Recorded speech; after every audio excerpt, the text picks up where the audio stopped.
제가 일생을 살아가면서 나름 명상도 하고 뭐 나름 계율도 지키면서 이렇게 잘 살았다고 생각했는데 어느 날 갑자기 그때 예감이 자꾸 드는 거예요. 그 딸이 어떻게 동작이 느려가지고 뭐 잘못될 것 같은 느낌이 들고, 또 하루 전에 그 애를 보니까 눈에서 이상한 느낌이 딱 드는 거예요. 꼭 딴 세계에서 온 사람 같은 눈빛을 딱 보게 되더라고요. 그러더니 그날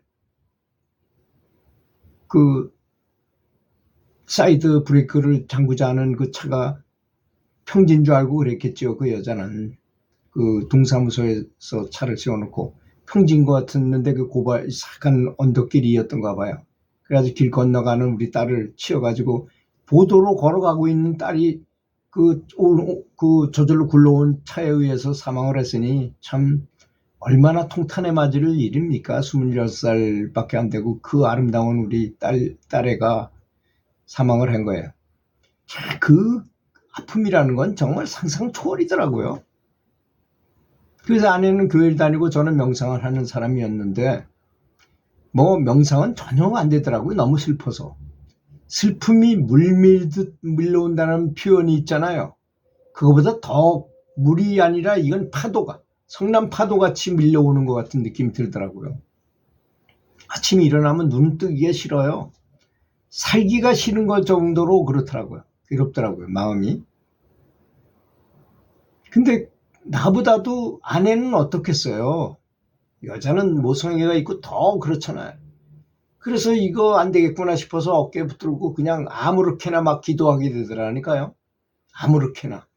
저는 기독교 다니지도, 교회도 안 다니고 아내만 다니고, 근데 교회에서 하는 소리는 많이 들었으니까 그냥 무조건 기도하게 되더라고요. 그래서 기도하니까 확실히 마음이 좀 차분해지고 편안해지더라고요.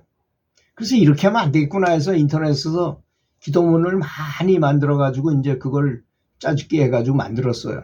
그래가지고 그걸 보면서 기도를 하게 되더라고요. 그게 더 나으니까, 그렇게 하는 게 그냥 되고 말고 막 하는 것보다.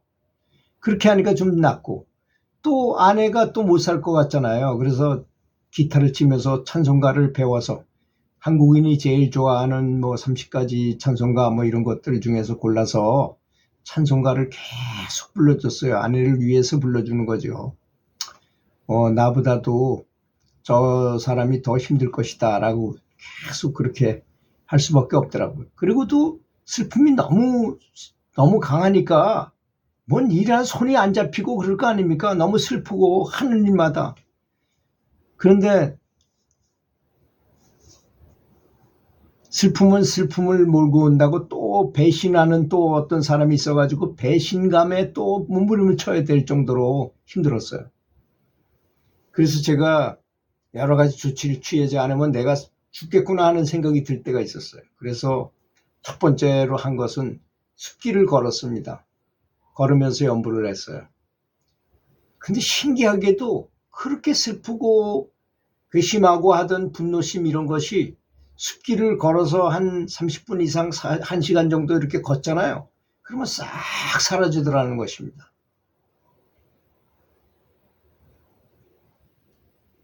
그러니까 첫째는 기도와 찬송을 했고, 두 번째는 이렇게 숲길을 걸었고, 세 번째는 감사하면 좀 이 마음이 좀 덜하게질 것 같은 생각이 드는데, 그래서 감사에 대한 책도 많이 사다가 책을 보면서 이렇게 해봤더니 그래서 하는 대로 해봐도 효과가 없어요. 근데 그 중에서 이런 게 있어요. 일백기 운동이라는 것. 일백기 운동은 하루에 100가지씩 감사한 걸 쓰는 거예요. 노트에다가. 그리고 나잡지 운동은 나부터, 작은 거부터, 지금부터 이런 뜻이고 그런 운동들이 있었어요. 나잡지 운동 그런 건 이렇게 해도 되는데, 그래도 감사함이 잘 안 되는데 가장 효과적인 건 쓰는 거더라고요. 무조건 쓰는 거야. 그 미운 사람이 감사한 점을 다 일일이 이런 게 고마웠다. 내 애를 낳아서 키워줘서 고맙다. 밥을 매일 해줘서 고맙다. 요리를 맛있게 해줘서 고맙다. 이런 걸 계속 써요. 100가지를 쓰려면요, 그 사람에 대한 모든 것을 써야만 100가지가 되더라고요. 그런 걸 계속 쓰니까 그 미웠던 사람이 정말 사랑스럽게 변하게 되더라고요. 그 한두 번에 됐다는 건 아닙니다. 오랫동안 그렇게 썼다니까. 그리고 제가 큰 깨우침을 얻었어요. 뭐냐? 대인관계에서 원한이 맺힌 사람한테 그거를 끊을 수 있는 방법은 딱 한 가지밖에 없구나. 원수를 친구로 만드는 수밖에 없구나. 저 사람이 아무리 나한테 해코지를 많이 하고 내가 많이 괴로웠고 하더라도 내가 오히려 감사할 수 있으면 그건 아무것도 아니에요. 아무것도 아니구나 라고 깨우치는 거예요. 여러분, 제가 이렇게 말을 하면 아주 쉽게 그냥 평범한 그런 어떤 대화 정도로 들릴지도 모르지만 저의 입장에서 한번 생각해 보세요. 그 슬픔에다 더 얹어가지고 더 어떤 슬픔까지 생겼을 때 그걸 뚫고 나오려고 그럴 때 얼마나 고통이었는지 아세요? 정말 어렵더라고요. 그 슬픔, 도저히 어쩔 수 없는 슬픔이 있어요. 사람이 딸이 멀쩡하던 참 이쁘장한 딸이, 똑똑한 딸이 사망했을 때 아무 이유 없이 정말 참 말로 할 수도 없죠.